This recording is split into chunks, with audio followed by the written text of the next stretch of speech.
બારિયા તાલુકામાં કથિત ગેરકાયદેસર રેતી ખનનનો કાળો કારોબાર બેફામ બન્યો હોવાના આક્ષેપો સામે આવ્યા છે। ભડભા ગામ નજીક ઉજ્જડ નદીના પટમાં કથિત રીતે જેસીબી અને અન્ય એક મશીનરીથી મોટા પાયે ખોદકામ થઈ રહ્યું હોવાના અહેવાલ છે। સવાલ એ છે કે આ સમગ્ર ગેરકાયદેસર પ્રવૃત્તિ કોની રહેમ નજર હેઠળ ચાલી રહી છે। ભડભા ગામ નજીક નદીના પટમાંથી કથિત રીતે દિવસ રાત રેતી ઉલેચવામાં આવી રહી છે। સ્થાનિકોના આક્ષેપ મુજબ જેસીબી દ્વારા નદીના પટમાં ખોદકામ કરી રેતી ડમ્પર અને ટ્રેક્ટરો મારફતે બહાર લઈ જવામાં આવે છે। કથિત ગેરકાયદેસર ખનનના કારણે નદીના કુદરતી પ્રવાહ અને પર્યાવરણને નુકસાન થવાની ભીતિ સ્થાનિકોમાં જોવા મળી રહી છે। સાથે જ ભૂગર્ભ જળ સ્તર પર પણ તેની ગંભીર અસર થવાની આશંકા વ્યક્ત કરવામાં આવી રહી છે। સ્થાનિકોના આક્ષેપો સાચા હોય તો સૌથી મોટો સવાલ તંત્રની કામગીરી સામે ઉભો થાય છે। ખાણ ખનિજ વિભાગ અને સ્થાનિક વહીવટી તંત્રની નજર સામે આ પ્રવૃત્તિ ચાલી રહી છે કે પછી સમગ્ર મામલે કોઈ તપાસ જ થઈ રહી નથી। સ્થાનિકો કથિત ગેરકાયદેસર રેતી ખનન તાત્કાલિક બંધ કરાવવા અને જવાબદારો સામે કડક કાર્યવાહી કરવાની માંગ કરી રહ્યા છે। હવે જોવાનું એ રહેશે કે તંત્ર આ આક્ષેપોની કેટલી ઝડપથી તપાસ કરે છે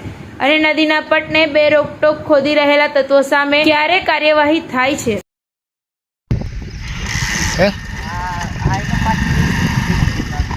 એટલે પરમિશન લીધેલી છે? મને ખાસ ખબર નથી। જમીન તમારી છે? જમીન તમારી છે? અમને ખબર જ નહીં। પણ જમીન તમારી કે?